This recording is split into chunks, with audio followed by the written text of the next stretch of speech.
नमस्कार दोस्तों, मैं रोहित स्वागत करता हूं आप लोगों का आपके अपने रोहित स्टडी पॉइंट में।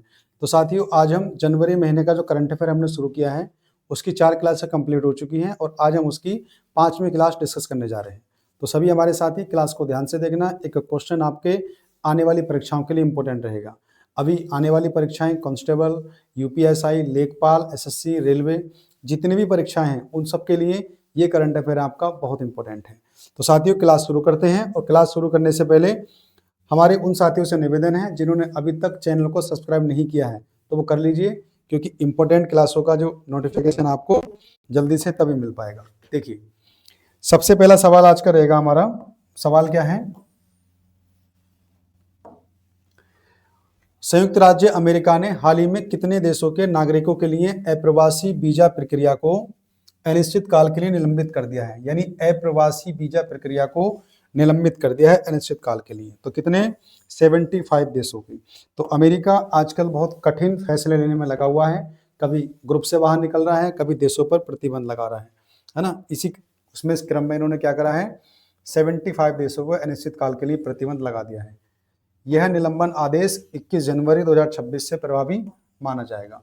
यह निर्णय अमेरिका के पब्लिक चार्ज नियम से प्रेरित है, जो यह देखता है कि आवेदक भविष्य में सरकारी सहायता पर निर्भर तो नहीं रहेगा। इस कदम का उद्देश्य अमेरिकी करदाताओं पर पड़ने वाले बोझ को कम करने के लिए बताया जा रहा है, जिसके चलते ये फैसला लिया गया है। चलिए साथियों, चलते हैं अगले क्वेश्चन की ओर। यमन के नए प्रधानमंत्री के रूप में किसे नियुक्त किया गया है? तो यमन के नए प्रधानमंत्री कौन बने हैं, देखते हैं हम लोग। तो वो बने हैं साया मोहसेन अल जिंदाली, यानी इसका आंसर हो जाएगा ऑप्शन बी। चलिए, तो यमन के नए पीएम बने हैं श्यामा मोहसेन अल जिंदाली।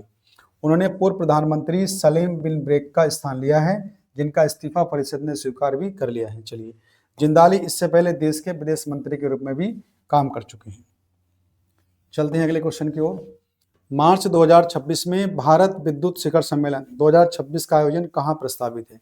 देखिए, भारत विद्युत शिखर सम्मेलन 2026 का जो आयोजन है वो कहाँ पर होने जा रहा है? यशोभूमि नई दिल्ली में। कहाँ पर साथियों? ध्यान रखना, यशोभूमि नई दिल्ली में। तो ये होगा आयोजन इसका यशोभूमि नई दिल्ली में। इस कार्यक्रम की तिथियां रहेंगी 19 से लेकर 22 मार्च 2026 को निर्धारित की गई है। और इसका मुख्य विषय क्या रहेगा, यानी कि थीम इसकी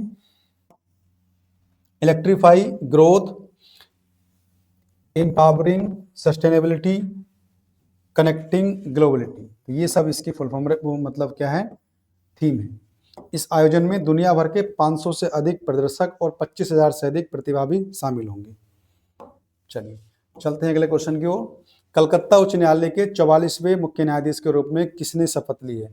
तो बहुत सारे उच्च न्यायालय हैं जो दिसंबर जनवरी के अंदर मतलब न्यायाधीश बने हैं। कई सारे आपके उच्च न्यायालय के मुख्य न्यायाधीश नियुक्त हुए हैं, तो उनकी एक अलग से वीडियो बनाऊंगा मैं, और सभी उच्च न्यायालय के जो न्यायाधीश हैं उनके बारे में हम डिस्कस करेंगे। तो अभी देख लेते हैं हम लोग कि कलकत्ता उच्च न्यायालय के 44वें मुख्य न्यायाधीश के रूप में शपथ किन्होंने ली है। तो उनका नाम क्या है? न्यायमूर्ति सुजय पाल। क्या नाम है इनका? सुजय पाल।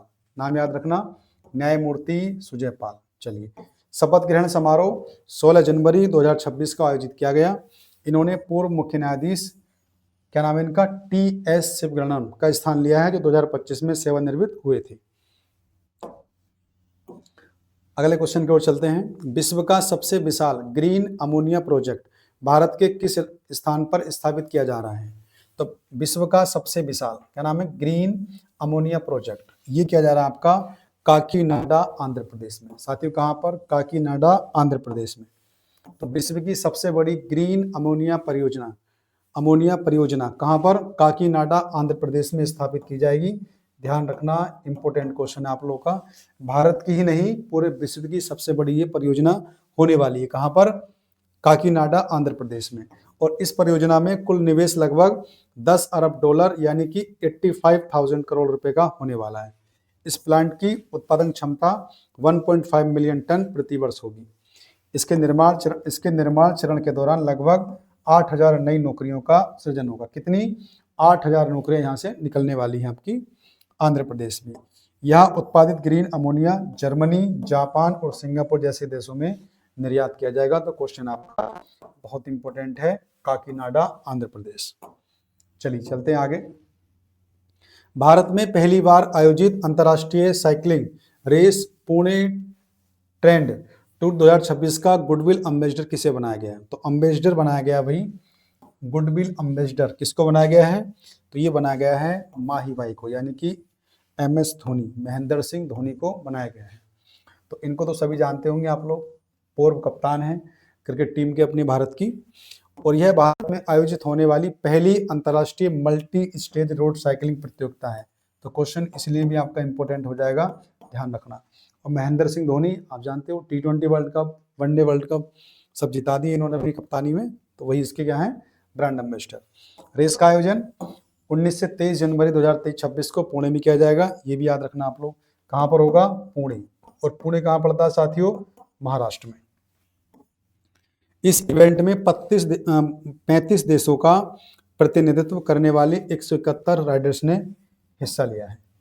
लगभग 437 किलोमीटर के मार्ग में पठारी और पहाड़ी दोनों तरह के रास्ते इसमें शामिल होंगे। चलते हैं साथियों अगले क्वेश्चन की ओर। मध्य प्रदेश सरकार ने रातापानी टाइगर रिजर्व का नाम बदलकर क्या रखने की घोषणा की है? क्वेश्चन इंपॉर्टेंट है, रातापानी टाइगर रिजर्व, इसका नया नाम होगा डॉक्टर विष्णुधर बाकड़कर टाइगर रिजर्व, ये इसका ऑप्शन होगा, यानी कि डी। तो इसका नया नाम याद रखना, डॉक्टर विष्णु के नाम से याद रखना, श्रीधर बाकड़कर टाइगर रिजर्व। और डॉक्टर बाकड़कर एक प्रसिद्ध पुरातात्विक थे जिन्हें भीमबेटका शोक रॉक शेल्टर्स की खोज करने का श्रेय मतलब मिला है। रातापानी अब मध्य प्रदेश का 8वां और भारत का 57वां टाइगर रिजर्व बन गया है। ध्यान रखना, भारत में कितने टाइगर रिजर्व हैं? तो 57। और ये हम जनवरी कब तक? ये हम 15 जनवरी 2026 तक की बात कर रहे हैं। तो भारत में 57 टाइगर रिजर्व हैं और मध्य प्रदेश का कौन सा है? ये 8वां। प्रसिद्ध यूनेस्को विश्व धरोहर स्थल भीमबेटका इसी अभयारण्य क्षेत्र के भीतर आता है। कौन सा? भीमबेटका। डॉक्टर बाकड़कर को उनकी सेवाओं के लिए 1975 में पद्मश्री से भी सम्मानित किया गया था। चलिए नेक्स्ट क्वेश्चन है आपका, हाल ही में स्पुतिक गुस्टर फेस्टिवल का आयोजन कहाँ किया जाता है? तो ये जो फेस्टिवल है आपका गुस्टर, ये कहाँ पर होता है? लद्दाख में। कहाँ पर? लद्दाख में, ध्यान रखना आप लोग।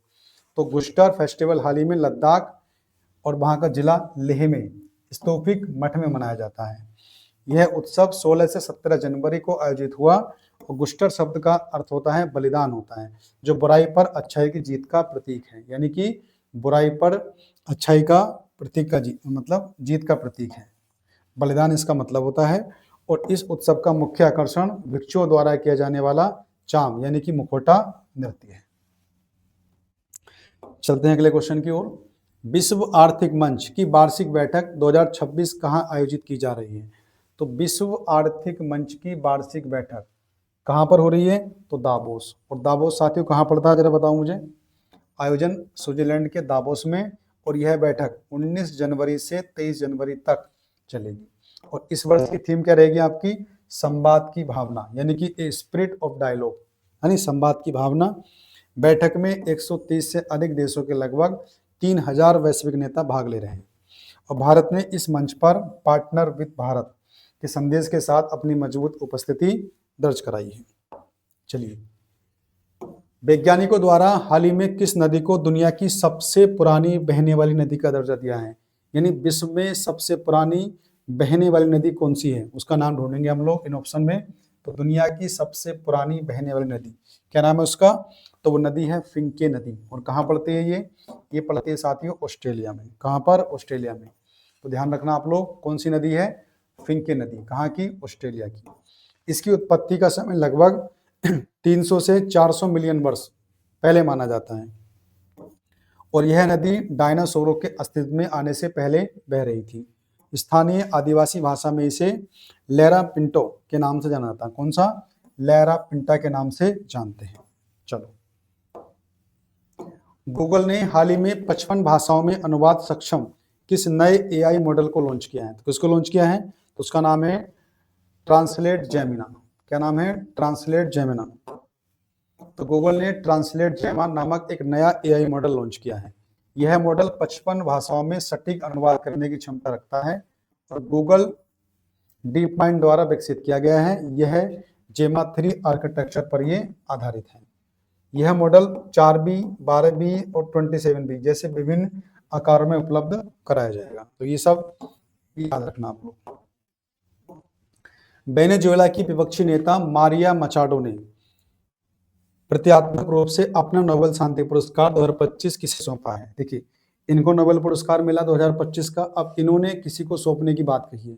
हालांकि नोबेल पुरस्कार ऐसे नहीं होते हैं, आप किसी को ट्रांसफर नहीं कर सकते, लेकिन इन्होंने कहा है, क्या नाम है इनका, मारिया मचाडो, ठीक है। तो इन्होंने डोनाल्ड ट्रंप को देने की बात की है, यानी ट्रांसफर करने की बात की है।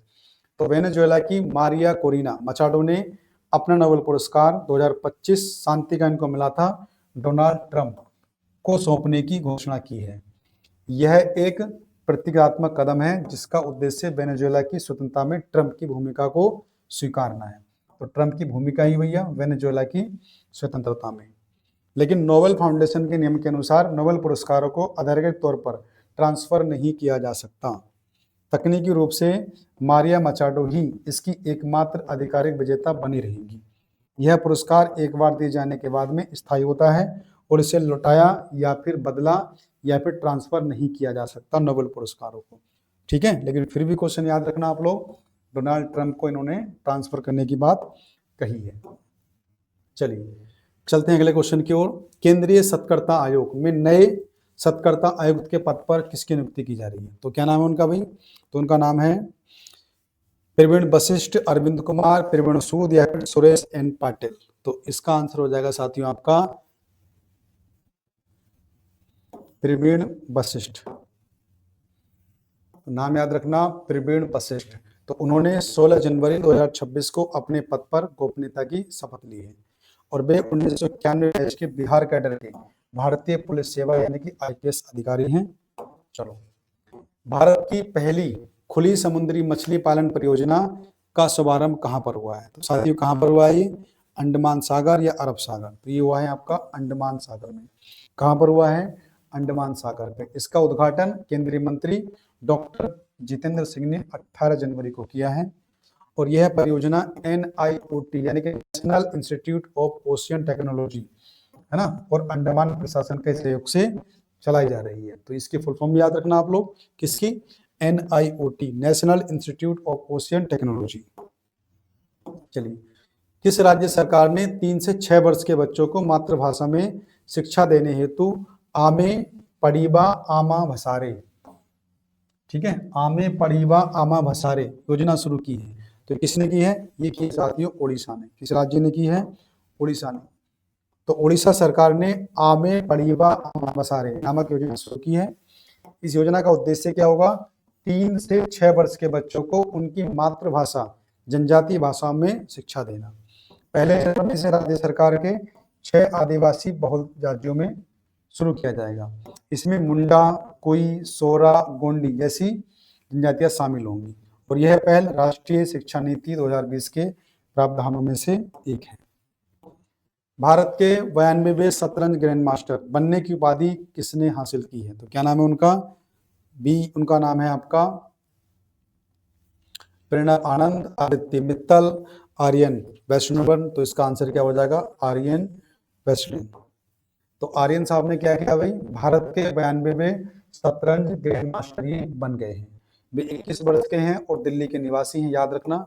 उन्होंने यह खिताब अर्जेंटीना में आयोजित अंद्रनिक मरग्यान और आपका मेमोरियल टूर्नामेंट में अपना अंतिम जीवन करके प्राप्त किया है। भारत के 92वें शतरंज ग्रैंड मास्टर, नाम याद रखना आर्यन, नाम से याद रख लो आप लोग।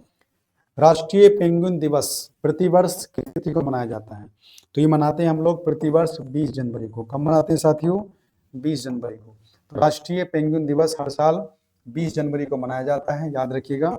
और इसका उद्देश्य पेंगुइन की घटती आबादी और उनके आवास संरक्षण के प्रति जागरूकता फैलाना है। दुनिया में पेंगुइन की लगभग 18 प्रजातियां पाई जाती हैं जो मुख्यतः दक्षिण भारत में है। सबसे बड़ी प्रजाति कौन सी है, एम्परर पेंगुइन है, और छोटी कौन सी है आपकी, तो लिटिल ब्लू पेंगुइन है। तो ब्लू पेंगुइन सबसे छोटी है, याद रखना आप लोग। और यह दिवस की शुरुआत 1972 में गेरी बालेक द्वारा की गई थी। भारत सरकार ने ईरान से भारतीय नागरिकों की सुरक्षित वापसी के लिए कौन सा ऑपरेशन चलाया है? देखिए बहुत ही बढ़िया सवाल है आपका और इम्पोर्टेंट सवाल है आपका, है ना। तो कहां से? ईरान से। तो ईरान से भारतीय नागरिकों की सुरक्षित वापसी के लिए कौन सा ऑपरेशन चलाया है? ऑपरेशन राहत, ऑपरेशन स्वदेश। तो आंसर क्या हो जाएगा? ऑपरेशन स्वदेश, यानी ऑप्शन आपका बी। तो इस अभियान के तहत पहला विमान 16 जनवरी 2026 को तेहरान से नई दिल्ली के लिए रवाना किया गया है। तो ईरान से भारतीयों को निकालने के लिए कौन सा ऑपरेशन चलाया हम लोगों ने? ऑपरेशन स्वदेश चलाया। और इसका पहला विमान कब? 16 जनवरी 2026 को। सरकार का लक्ष्य वहां फंसे लगभग 10,000 भारतीय नागरिकों को सुरक्षित वापस लाना है। विदेश मंत्रालय ने इसके लिए विशेष हेल्पलाइन नंबर और एडवाइजरी भी जारी की है। तो साथियों एक वीडियो बनाऊंगा आप लोगों को मैं 2025-26 में जितने भी ऑपरेशन हैं इंपोर्टेंट वाले, वो सब डिस्कस करेंगे हम उस क्लास में। तो क्लास में कल या परसों में मिल जाएगी। गणतंत्र दिवस 2026 समारोह के मुख्य अतिथि कौन है? देखिए कितना बढ़िया सवाल है आपका, इंपोर्टेंट। गणतंत्र दिवस को कोई ना कोई हमारे लिए मेहमान होते हैं। तो इस बार के जो हमारे मेहमान होंगे यानी कि अतिथि होंगे वो कौन होंगे? उनका नाम है यूरोपीय परिषद एवं यूरोपीय आयोग के अध्यक्ष। और वो नाम क्या क्या उनके याद रखने हैं आपको। तो गणतंत्र दिवस 2026 में यूरोपीय परिषद के अध्यक्ष एंटोनियो कोस्टा, नाम याद रखना, इंपोर्टेंट रहेंगे। एंटोनियो कोस्टा कौन है? यूरोपीय परिषद के अध्यक्ष। और यूरोपीय आयोग की अध्यक्ष क्या नाम है उनका? Ursula van der Leyen. ये दोनों आपके मुख्य अतिथि हैं गणतंत्र दिवस पर। इस वर्ष का समारोह राष्ट्रीय गीत वंदे मातरम की 185वीं वर्षगांठ पर केंद्रित है। कर्तव्य पथ पर 1923 में कलाकार जतेंद्र कुमार मित्रा द्वारा बनाई गई वंदे मातरम से जुड़ी पेंटिंग्स प्रदर्शित की गई है। भारतीय सेना ने पहली बार चरणबद्ध युद्ध संरचना का प्रदर्शन किया है। झांकियों सांस्कृतिक प्रस्तुति की थीम भी वंदे मातरम के 150 वर्ष रखी गई है, ये भी याद रखना। तो वंदे मातरम के 150 वर्ष कंप्लीट हो चुके हैं, उसी पर ये आधारित है। चलो देखते हैं अगला क्वेश्चन। रिस्पॉन्सिबल नेशन इंडेक्स में भारत को कौन सा स्थान मिला है? तो जहां तक बात करें रिस्पॉन्सिबल कंट्रीज की, तो उसमें भारत को स्थान कौन सा मिला है? 16वां। और ऐसी कंडीशन में अमेरिका, चाइना बहुत पीछे हैं। भारत का स्थान फिर भी ठीक है, 16वां। तो भारत का स्थान 16वां हो गया आपका सूचकांक कुल 154 देशों में। शीर्ष स्थान की बात करें तो सिंगापुर है पहले नंबर पे, जिसके बाद कौन आता है? स्विट्जरलैंड, उसके बाद आता है डेनमार्क। चलो हैरानी की बात क्या है कि अमेरिका का 66वां और चाइना का 68वां स्थान है। यानी कि यह रिपोर्ट बताती है केवल शक्ति होना ही दीर्घकालिक समृद्धि की गारंटी नहीं है, जिम्मेदारी भी आवश्यक है देश के लिए। तो उस मामले में भारत अमेरिका और चाइना से आगे है। चलो युगांडा के राष्ट्रपति चुनाव में लगातार 7वीं बार किसने जीत दर्ज की है? तो युगांडा के राष्ट्रपति 7वीं बार भैया वही बने हैं। क्या नाम है उनका? उनका नाम है योवेरी मुसेवेनी। क्या नाम है इनका? Yoweri Museveni. चलिए लगातार 7वीं बार वो युगांडा के राष्ट्रपति चुनाव जीत चुके हैं। उन्हें लगभग 71% वोट मिले हैं। उन्होंने अपने मुख्य प्रतिद्वंदी किसको? बॉबी वाइन को हराया। किसको हराया? बॉबी वाइन को। और मुसेवेनी 1986 से युगांडा की सत्ता संभाल रहे हैं। कब से? 1986 से। अब समझ लो आप लोग 7 साल पूरे कर चुके, लगभग 40 वर्षों से। यानी उनका शासन लगभग 40 वर्षों से चल रहा है। और चुनाव के परिणाम 17 जनवरी को आ चुके हैं और ये फिर से राष्ट्रपति वहां के बन चुके हैं। साथियों अगले क्वेश्चन पे आते हैं। इस राज्य ने अपने गठन के 25 वर्षों बाद पेशा अधिनियम के नियमों को लागू किया है। तो किसने किया है? ये किया है झारखंड ने। किसने किया है साथियों? झारखंड ने। तो झारखंड ने राज्य गठन के करीब 25 साल बाद पेशा एक्ट के तहत नियम लागू किए हैं। इसके तहत अनुसूचित क्षेत्रों में ग्राम सभा को सर्वोच्च शक्ति प्रदान की गई है। किसको? ग्राम सभा को सर्वोच्च शक्ति प्रदान की गई है इस एक्ट के थ्रू। उसने कहा भी है कि अब स्थानीय संसाधनों और विवादों पर अंतिम निर्णय अधिकारियों का नहीं होगा, बल्कि किसका होगा?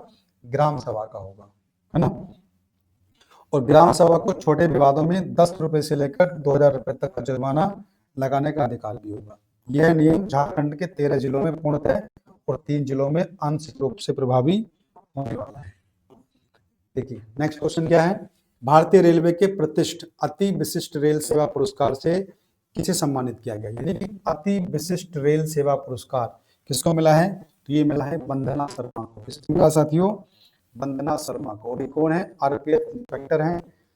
और इन्होंने देखिए बहुत ही इंपोर्टेंट, बहुत ही अच्छा काम किया है कि बच्चों की जो मानव तस्करी होती है उनको बचाने के लिए, उनको रोक लगाने के लिए कदम उठाए हैं।